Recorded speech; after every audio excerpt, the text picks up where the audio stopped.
Hello, hello, hello, everybody. Good morning, good afternoon, good evening. Welcome back to a continuation of reading letter 5 in Jesus Christ, the Christ letters, the truth. So we are talking about creation, the process of creation. Jesus is correcting what has been taught to us through science and also religion. So he's taking us through what we have learned from a scientific standpoint and what many of us may have learned about the creation of the earth from a religious standpoint and the universe, not just the earth.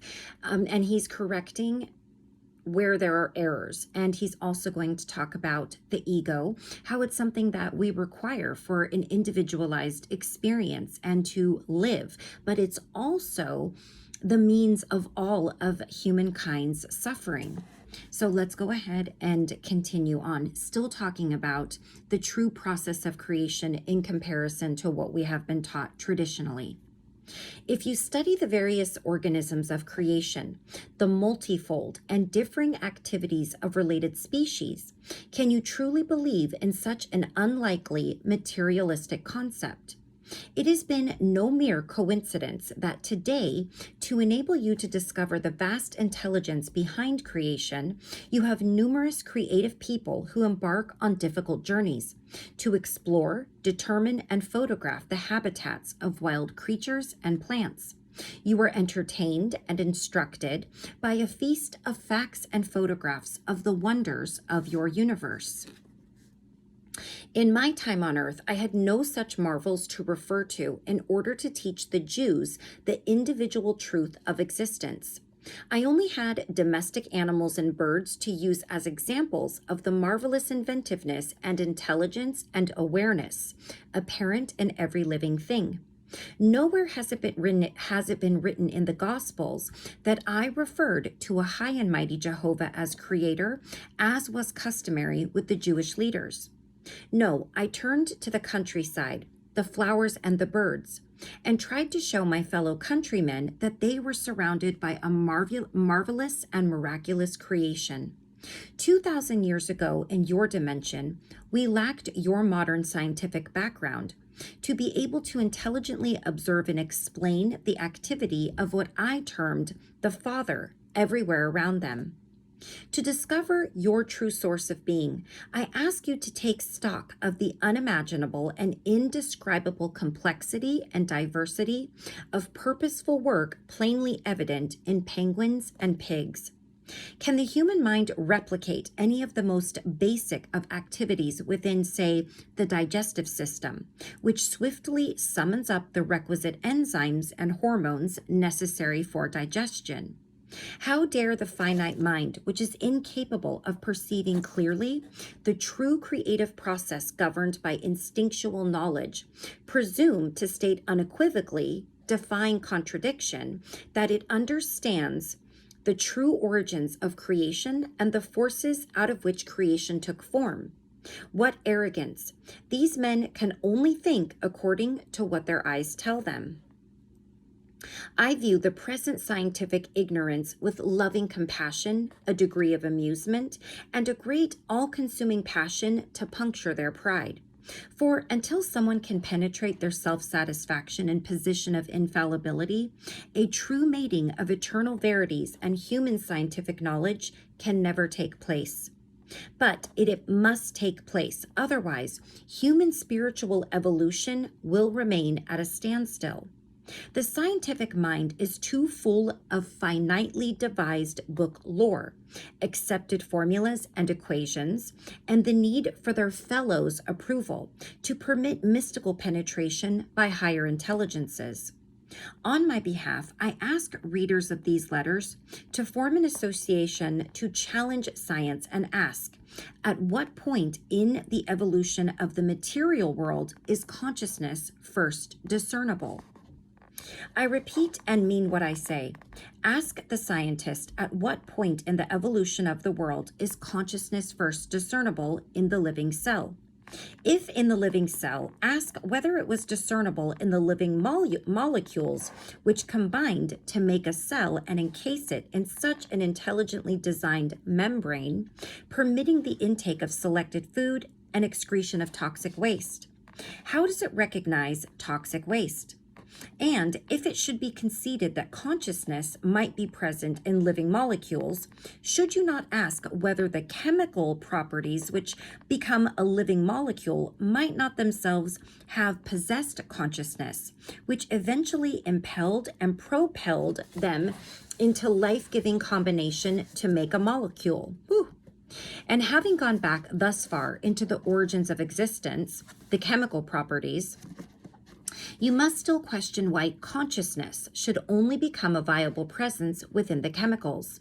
Why not within the elements in which individuality first took shape? And if in the elements, why should it be denied that consciousness propels the electrical particles to form the elements? Is it rational to deny such a possibility? And having reached such a possibility, should you not go further and ask from whence comes electromagnetism? What is the reality of electricity more than streaks of fierce light, now described by science as photons and electrons? And what is the reality of magnetism more than twofold energies of bonding and rejection, energy impulses which have brought stability and order into chaos? Ask science. From whence comes electromagnetism, which is responsible for the most basic steps in the creation of an ordered and orderly universe, of an unimaginable complexity and diversity? I will now attempt to put into words that which is beyond all words, and presently beyond all individualized earthly comprehension. Therefore, the intellect, although it assists the brain to understand intellectually the spiritual realities I am putting before you, it also creates a barrier to true spiritual perception and experience. For this reason, regard the following references to the ultimate universal dimension as only guidelines, ideas, shadow consciousness forms of reality behind and within your universe. Take each idea one by one into meditation. What I am about to explain is entirely within and of consciousness without parameters and boundaries. If you are sufficiently spiritually evolved to follow me there beyond the words, you will begin to understand spiritually all I am trying to tell you. The words will guide you towards and then unlock new vistas of being for you. Persevere. The light will gradually, perhaps imperceptibly, penetrate your mind, and you will have little bursts of insight. There are many who have experienced a little burst of insight, have briefly felt a touch of divine consciousness, and then, hardly daring to continue to believe in such a transcendent moment of awareness, have begun to question, doubt, and finally dispel the little inflow of divine consciousness. Beware you do not do this. Disbelief will set you back and mesh you in the material plane of existence more than you will ever know. Whatever you are given and able to receive, hold fast to it and do not doubt. Doubt destroys steady progress because it creates its own consciousness forms, which will suppress and even eradicate the insight you had gained previously. Therefore, your choice of thoughts, belief or disbelief, doubt or faith, construct or destroy your progress in your search for truth. Any denial erases from your consciousness the progress which has been previously made. Furthermore, the higher you ascend in spiritual truth, the more powerful do your thoughts become. Therefore, create and hold fast to your own spiritual momentum and allow no one to intrude and undermine that momentum. Hold firm to your former perceptions. In times of doubt, cruise along in positive thoughts, using enlightening affirmations, clinging to earlier inspirational guidance when your consciousness frequencies of vibration were higher. By use of your willpower, choosing affirmations containing golden nuggets of spiritual truth, return to this higher level of consciousness again and again. Do not, through mental laziness, wholly surrender to the ebb and flow of spiritual consciousness energies and become a spiritual seesaw. I cannot emphasize the danger of self-obstruction strongly enough. Become actively aware of it. If you know anything of the accounts of my life in Palestine, you will recall that I too suffered the phenomenon of ebb and flow of spiritual consciousness, and found it necessary to absent myself in the hills to pray and meditate and renew my spiritual strength. Therefore, understand your dry periods, but do not give way to them by yielding passively to an undesirable change in your attitudes and mental emotional patterns. As you conscientiously draw upon your source of being for new strength and the upliftment of your consciousness frequencies, so will these negative periods be greatly reduced in strength and duration. I repeat at all times, beware how you use your minds. Let your mental activity always be constructive, that it may contribute to your own spiritual growth rather than its constant hindrance. Having said all the above and proceeded to dictate the rest of the letter, the recorder of my words began to question the likely public reception of this letter, because it seemed to her too pragmatic to appeal to people who are accustomed to picturing some magnificent power or being or utterly other which has given birth to the universe. Indeed, I have made numerous efforts to describe the immensity of the power out of which all things have come, but as I have said, it is impossible for me to describe in human terms the reality of the source of your being.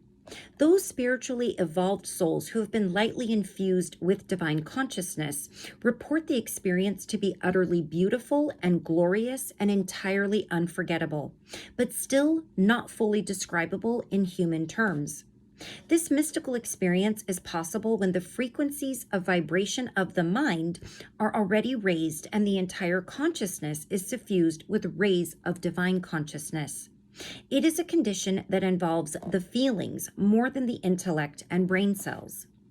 In this case, where I have to infuse my recorder's mind and brain cells with a description of the reality of your source of being, and she has to interpret the words, I have to take care not to interfere too forcefully with the frequencies of vibrations of consciousness in which my recorder's brain cells are working. There have been occasions when it was dangerous to proceed any further, and I have interrupted the working of her computer to break the contact. Before you begin to study, meditate, and absorb the following pages, I want to make it clear to all who read these letters that my purpose in coming through them is first and foremost to dispel the myths which have surrounded my human persona and teachings. It is my intention that religious dogma and doctrines should eventually die a natural death worldwide, as a complete death as the animal sacrifices in the Temple of Solomon.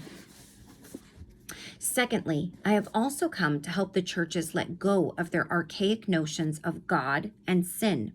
No true spiritual progress is possible until the dawning of a clear realization that each person is responsible for the way his or her life develops. Thirdly, I have come to remove from your minds the pictures of an almighty God, of magnificence and grandeur and unlimited active power, who rewards the virtuous and punishes the wicked. These beliefs are wholly erroneous, albeit comforting. Fourthly, I am explaining the truth of being for you to finally dispel the old concept of God sitting aloft somewhere in heaven where he is said to have created the world and all that is in it in a relatively short while. Fifthly, I have come expressly to help science bridge the gulf between universal consciousness and the appearance of electrical particles. Without this bridge between the unseen spiritual dimension and the seen world of matter, science will remain rooted in old ideas and concepts, instead of moving forward into the new realms of spiritual/scientific research for the betterment of humankind. I have also come to show you the true nature of that which brought you into being, gave you individuality. For without this knowledge, which will reveal to you the nature of your dual yet fully interrelated being, spirit and body, you will also remain rooted in the same level of consciousness as you are at this moment. I want to make it manifestly clear that nothing ever comes from nothing. This is a well-known saying amongst you and a perfectly true one. However, there is an eternal, infinite, consistent foundation of beingness, and this I am going to reveal to you. You have not been created. You have drawn your being from it. Obviously, you could not have come from something entirely foreign to your own consciousness. I am asking my recorder to choose some mundane, understandable examples. So here they are. You could not draw a filling for tarts from a vat of treacle and discover they were mincemeat. You could not squeeze an orange and make ginger beer from the juice. You could not fill a balloon with air, pop it, and find it's dripping with jelly. All the above examples chosen by my recorder are instances of logic. I want you to realize that your entire universe is a manifestation of logic and consistent logical effects arising out of related causation. Your universe is cause and effect made visible. This is an undeviating principle of existence.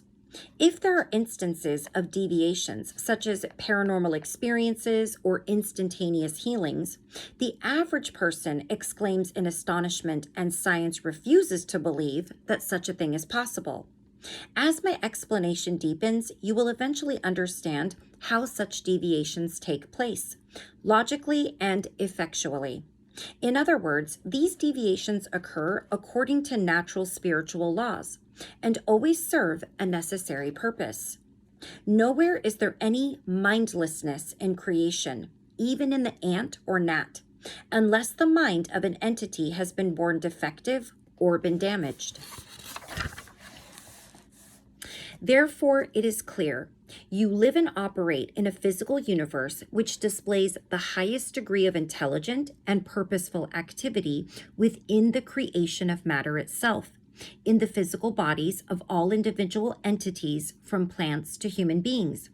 Unfortunately, this high degree of intelligence and purposeful caring is only minimal in the consciousness displayed by the created entities themselves from plants to human beings.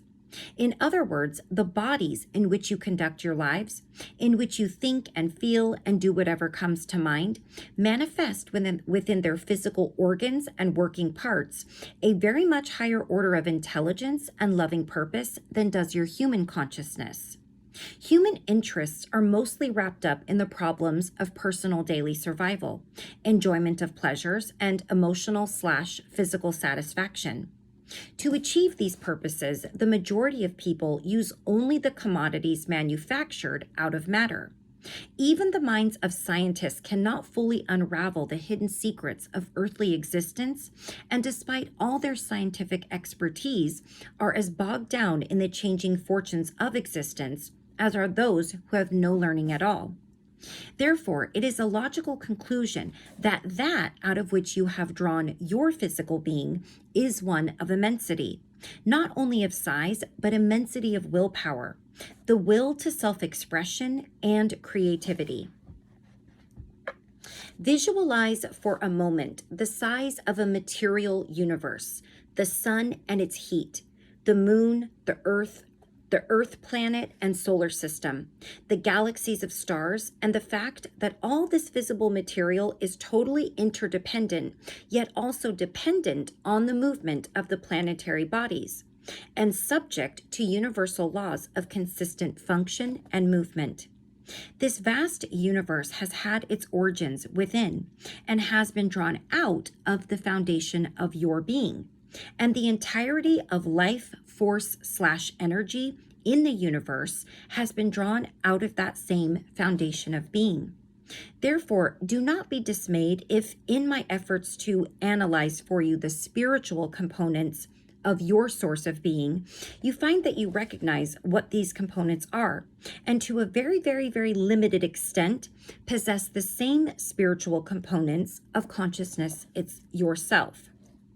You have drawn all that you are, spiritually, mentally, emotionally, physically, from your source of being. Before I explain to you how this could be, I want you to take certain steps to help your minds absorb immensely of that out of which you have drawn your being. After you have read the next pages to the end of my letter, take each paragraph individually into meditation and visualize. For only in this way will the words begin to grow in realization and take on the spiritual reality of their true meaning. All spiritual, unseen, seen, imagined is consciousness/awareness. The primary comprehensive nature of consciousness is awareness. It is not possible to have consciousness without possessing awareness. All that you see, all that you touch, hear, feel, know is consciousness/awareness made visible. There is nothing in the universe that is not consciousness made visible. Consciousness/awareness is infinite and eternal. There are two dimensions of consciousness, both beyond and within your own earthly planes of existence, the plane of heavy matter, solid form. The ultimate universal dimension of consciousness/awareness can never be fully or truly known by an individualized spirit. It is inaccessible. It is in equilibrium. It is the only source of all power, wisdom, love, intelligence. The universal dimension of consciousness/awareness in equilibrium is a state of silence and stillness, out of which comes sound, color, individualized form, and all visible creativity within the visible universe. Out of the ultimate universal dimension of consciousness/awareness in equilibrium has come all of creation, all the various unseen dimensions of existence descending in order of spirituality from the very portals of the universal dimension, down to the most ponderous vibrational frequencies of inanimate earthly substances, and beyond into unspeakable horrors of consciousness, perversions, and anti-truth. This ultimate universal dimension of consciousness/awareness is not only in space, it is all space. It is undetectably everywhere. For those who think in terms of atoms, you can say it is the space in the atom. Therefore, it is in silence and equilibrium within the space of all elements and matter. The nature of universal consciousness is intent, inactive, and in equilibrium. Therefore, universal consciousness is an infinite, eternal, limitless, boundless state of powerful intent, pristine, pure, beautiful. This intent is to express its nature.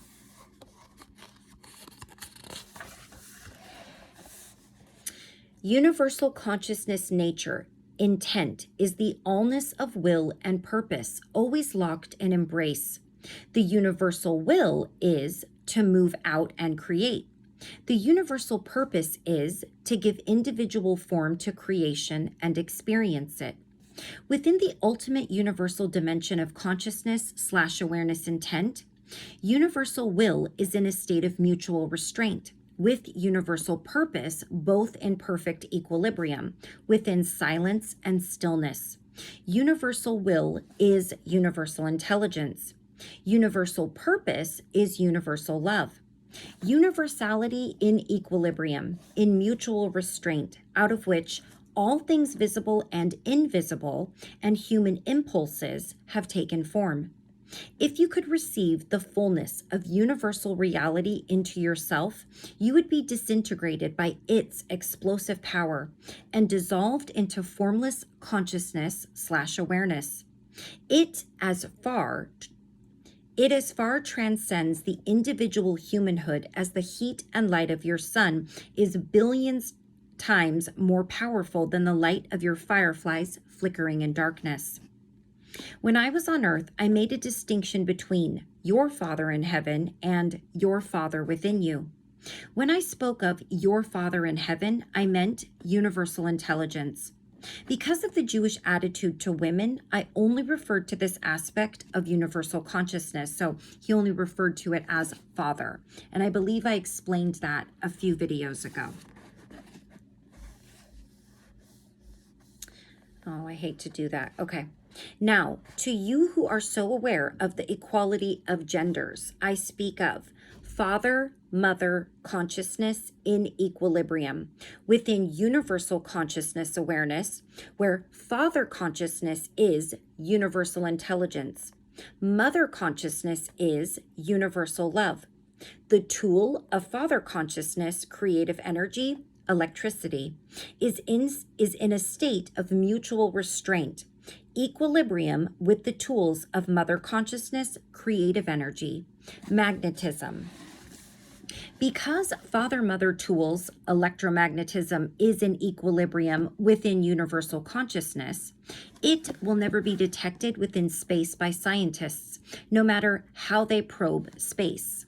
So he is talking about our creator, how our creator is within the atom.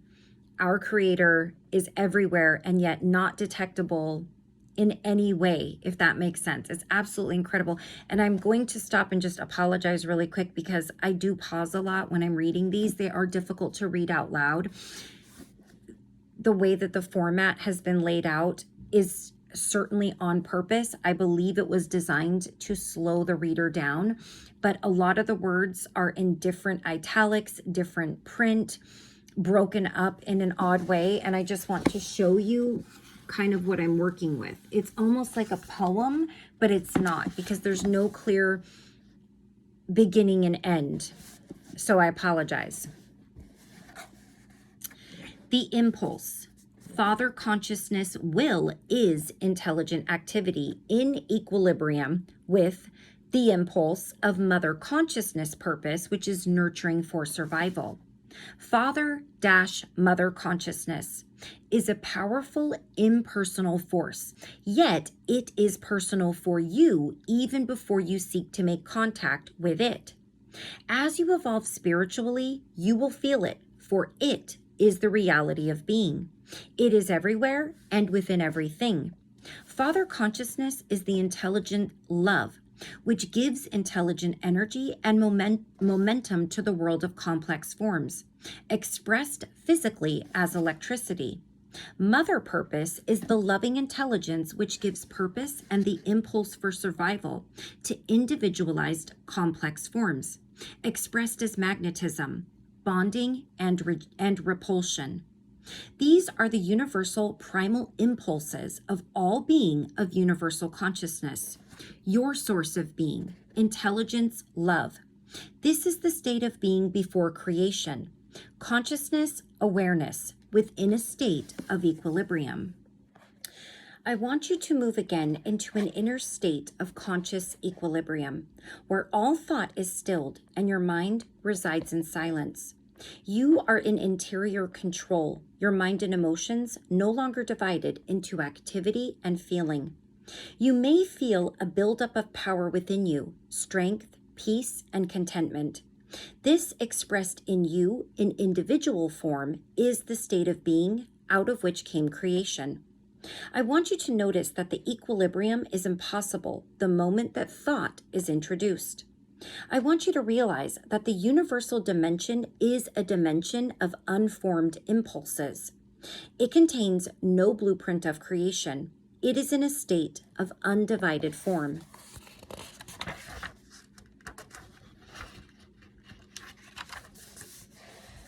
Okay, I'm going to stop there. I actually did not realize that we're at the almost 29-minute mark. So let me just take a peek, because I know that he's going to talk much. I think he's going into speaking about our individuality and the ego. So yeah, we only have a handful of pages left for letter 5, but because of the subject matter and how difficult it is to take in and to read, I'm going to stop right here, and we will wrap up what we're talking about in the next video and then go into the ego, which I know I've read this before, but when I read it again, I retain something different and in a different way every time. New insights all the time that come to me much later on. It's this process reading this to you guys. Even if I only get a few views, I don't care. This is going to find whoever it resonates with, whether it's 1 or 1,000 or 1,000,000. But every time I listen or read this, new things open up to me, new experiences come upon me. And it's been a really beautiful process. And I hope that whoever is watching this along with me is experiencing some of that for yourself. Everyone is different. We're all in different grades in this school of life, and there is no right or wrong grade to be in. We're all exactly where we're meant to be. So wherever you are with this, whether this all sounds foreign to you, in all honesty, this area has been very challenging to read for me because we're talking about science, and science has always been a tricky subject for me. So it is okay if you intellectually or even consciously do not understand. You are still taking it in. It is still going to be ingrained within you. And at some point, you may understand even just a little bit more as you go along. So all right, I got my bookmark in. Thank you all so very much for joining me. I love you all very much, and I will see you again for the last few pages of letter 5 in the Christ letters. Until I see you, take care of yourself, take care of those around you. Bye-bye.